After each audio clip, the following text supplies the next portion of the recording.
एक गांव था ज्वालापुर। इस गांव में एक बहुत गरीब परिवार रहता था। उनके परिवार में 3 लोग रहते थे, रोशन, उसकी माँ शांति देवी और उसके पिता रामलाल।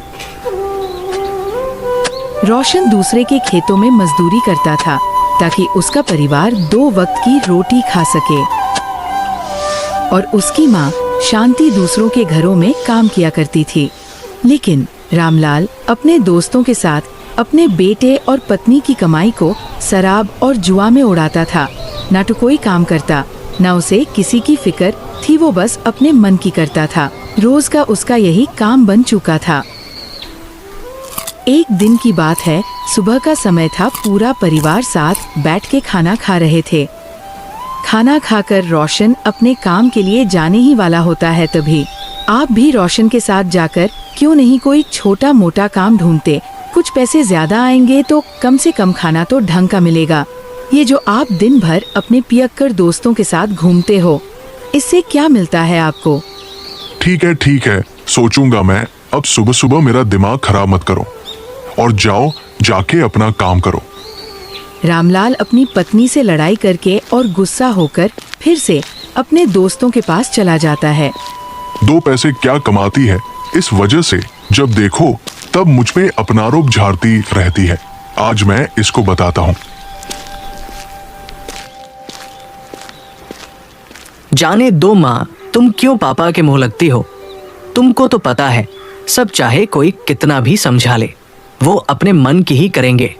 जिस दिन समझ आएगा उनको खुद समझ जाएंगे।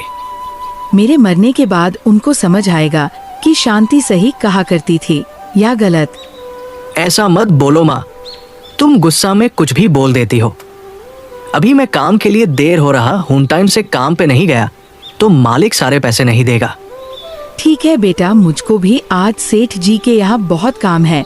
कल रात को सेठ जी के यहाँ पार्टी थी तो बहुत सारे बर्तन धोने होंगे, तो हम दोनों अपने अपने काम पर चलते हैं। और माँ बेटा दोनों अपने अपने काम के लिए चले गए।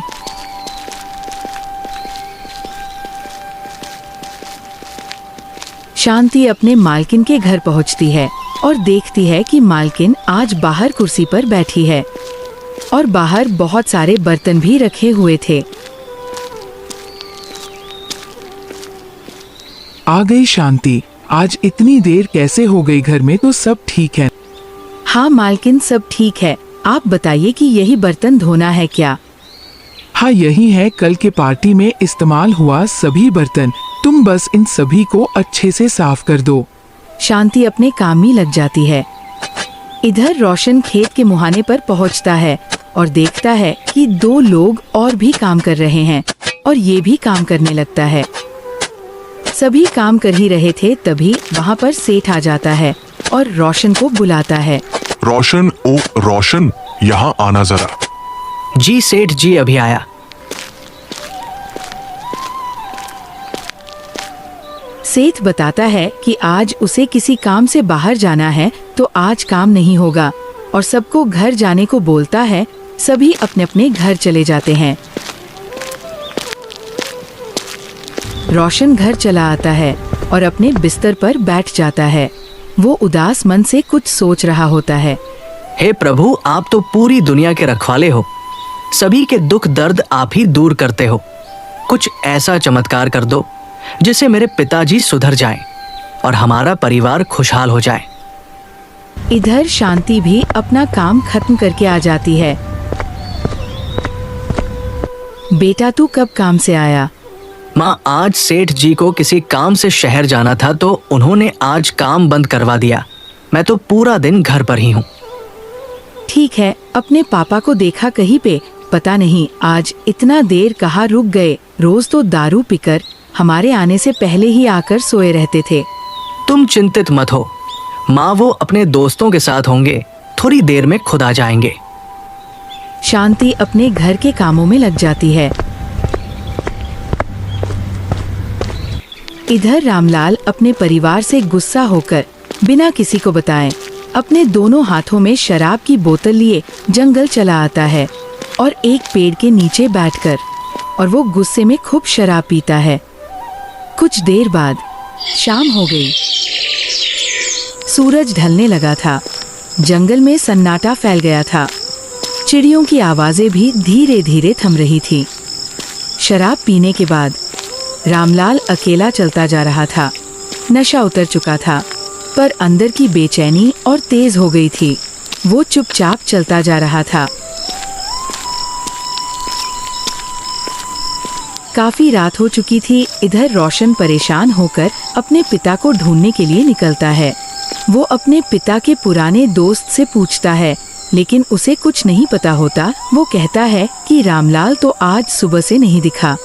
इधर शांति भी रामलाल को ढूंढने के लिए इधर उधर भटक रही थी, लेकिन उसे भी कुछ पता नहीं चलता है। रामलाल एक ऊंचे पीपल के पेड़ के नीचे बैठकर वो फूट फूट कर रोने लगा। पहली बार उसने अपने दिल की आवाज सुनी। मैं क्या कर रहा हूँ? जिस बेटे ने अपने बचपन की सभी खुशियों को छोड़ दिया और काम करने लगा मेरे वजह से, और जिस पत्नी ने मेरे सभी जुल्म को सहकर भी मेरा साथ दिया, मैं उनके लिए कुछ नहीं कर पाया। आखिर मैं क्या बन गया हूँ? इतना कहकर वो अपने परिवार के बारे में सोचने लगता है। रोशन और शांति दोनों थक हार कर घर वापस आ जाते हैं और घर के बाहर बैठकर रामलाल का इंतजार करने लगते हैं। इधर जंगल में थोड़ी देर बाद पास ही से एक जंगली भालू की आवाज आई। रामलाल की धड़कन रुक गई, सांस थम गई। रामलाल पेड़ से लगकर खड़ा हो गया। पर तभी एक बूढ़ा आदमी, जंगल का एक साधु, वहां आया और बोला, डरो मत और डर से मत भागो। इसी डर के कारण आज खुद से भागते भागते आज यहाँ तक पहुँचे हो। अब रुक जाओ और खुद का सामना करो। रामलाल ने उस रात कुछ नहीं कहा, बस चुपचाप उस साधु की बातें सुनता रहा। उस रात बाबा ने रामलाल को जिंदगी के बहुत सारे ज्ञान को समझाया। अगली सुबह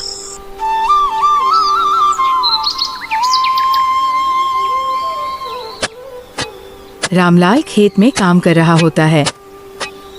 रात से सुबह हो गई। इधर शांति और रोशन अभी भी उसका घर पे इंतजार कर रहे थे। तभी रामलाल अपना काम खत्म करके घर आता है। रामलाल के हाथों में कुदाल देखकर शांति और रोशन दोनों चौंक जाते हैं। आप कहाँ गए थे? कल सुबह से हमने आपको कहाँ नहीं ढूंढा। और ये कुदाल किसकी है? आपको पता भी है कि हम कितना परेशान हो गए थे। हाँ पिताजी, कल पूरी रात हम घर के बाहर बैठ के आपका इंतजार कर रहे थे। आखिर आप कहाँ गायब थे पूरी रात? रामलाल ने उसके साथ जो हुआ सभी चीजों को बताया कि कैसे उस बाबा ने रामलाल को उसकी जिंदगी का क्या मूल है और वो क्या क्या कर सकता है बताया। अब वो पूरी तरह से बदल चुका था। अब उनका परिवार खुशी खुशी रहने लगा और रामलाल ने शराब को कभी हाथ नहीं लगाया।